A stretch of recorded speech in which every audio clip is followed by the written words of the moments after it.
YouTubers, welcome back for another adventure. This John Deere 575 skid steer has not been started since the summer. It was like 20 degrees last night. It's about 50 degrees now, so I'm figuring if this thing's ever going to start, I better get it running right away. If it looks familiar, I guess New Holland actually makes it for John Deere. So that's the background story. I bought it used. The guy I got it from an auction. It wasn't running when he bought it. It's got about 1,800 hours on it. It's used almost exclusively for snow removal. It's in 1985, and if you do the math on that, for as many hours as it takes per year to do snow removal, and given the fact that it's been sitting for the last few years unused, it makes sense that it probably really only has about 1,800 hours on it. I'm told that the charging system does not function, and also it was the summer, so he really didn't test it out, but he didn't think the glow plugs were working either. So there's a few things you need to do to get a cold diesel started. First thing you want to do is you want to make sure the battery or batteries are really nice and charged, and in this case it is. Next thing, if you can warm up the intake manifold. I'm not warming it up there, but this heater fan is blowing right on the intake, so that's making it nice and warm. If you put your hand here, you can feel hot air actually coming out, so that's helping warm it up. And I had this block heater on it. This goes right on the oil pan. If you touch it wrong, you'll get burned. Anyway, so I had that on the oil pan for a couple of hours, 3 hours, to make sure that warmed up nicely. So hopefully after doing all this stuff, this puppy will fire right up. I think the exhaust system is here. I'm going to disconnect everything and kind of put the camera at this angle so you guys could watch it puff smoke and hopefully start right up.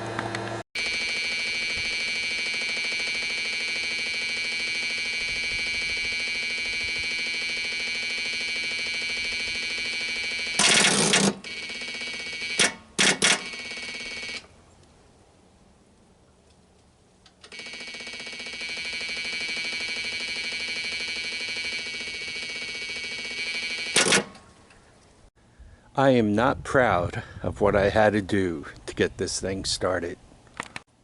So when the bucket is down, this is about impossible to work on. And the problem was the battery cable end snapped. And I just couldn't get in here to work on it. So what I did is I put an extension cable on it, as you see, and I clamped the vice grips on it to get electrical contact. Once again, I am not at all proud of this, but you know, sometimes you got to do what you got to do. I'm running out of warm weather, so this thing had to start. And by the way, if you're going to work on these things up in the air, this particular guy has these extra wings that stick out, so the thing can't come down and guillotine you. All right, you just want to pay attention to these things. Not that somebody's going to jump in there and deliberately whack you, but you don't know what an old piece of equipment's going to do, right? What happens if your head is in a perfect spot when a hose lets go? So remember, crushing injuries hurt, so pay attention.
So one doesn't know any machine until you really use it. I was told that the alternator wasn't charging, and I think you guys can see that, right? 62%.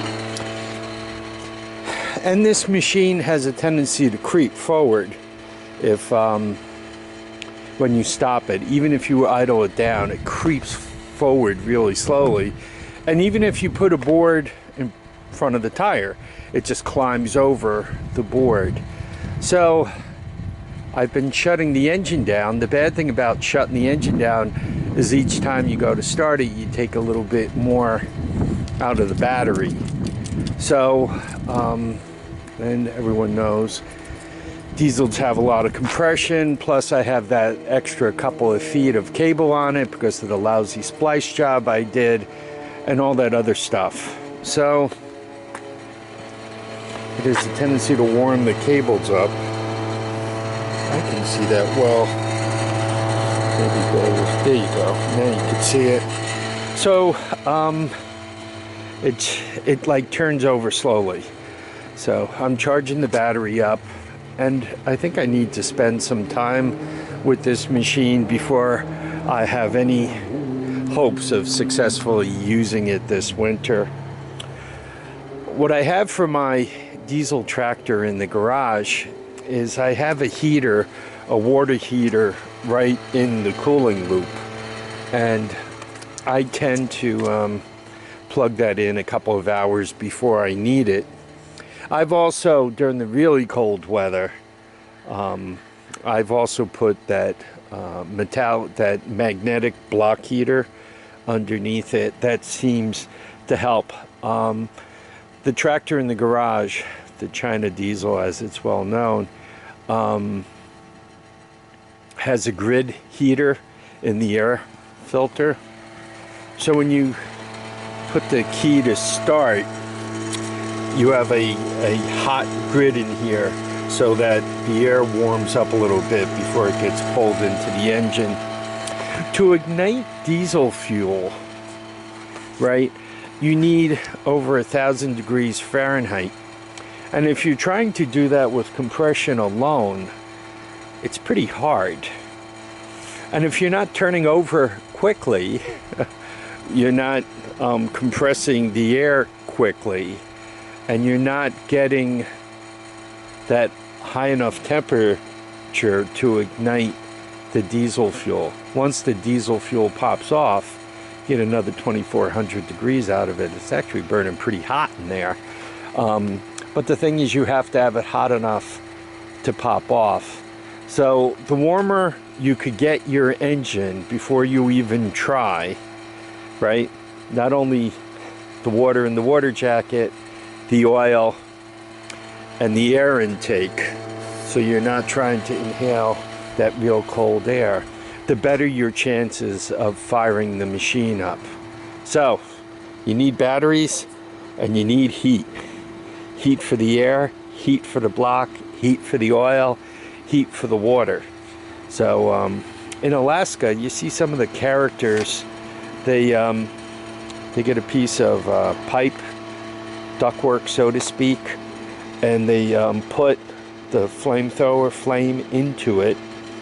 So the flame heats the air and it travels down the pipe, so you don't have flame, you have a mixture of outside air. The pipe's bigger than the flamethrower, than the propane flamethrower, and you have a mix of the cold air plus the flame, and they jet that underneath the engine for a while, and it seems to thaw everything out pretty quickly, and you don't have the problem of fire underneath the machine, which could torch the whole thing. Everybody should own a diesel. It's like once you figure it out, they're really amazing and they could do great things for you. But until you figure them out, they are a little bit of a battle, kind of like care and feeding. But once again, once you get them to a nice niche, if you keep them warm and dry and clean, particularly warm, and you keep a good battery in them, they will start for you. Anyway, I hope you guys found this video helpful. I need you all to keep your feet down, your heads up, and I need you all to get out and enjoy each and every day. Bye now.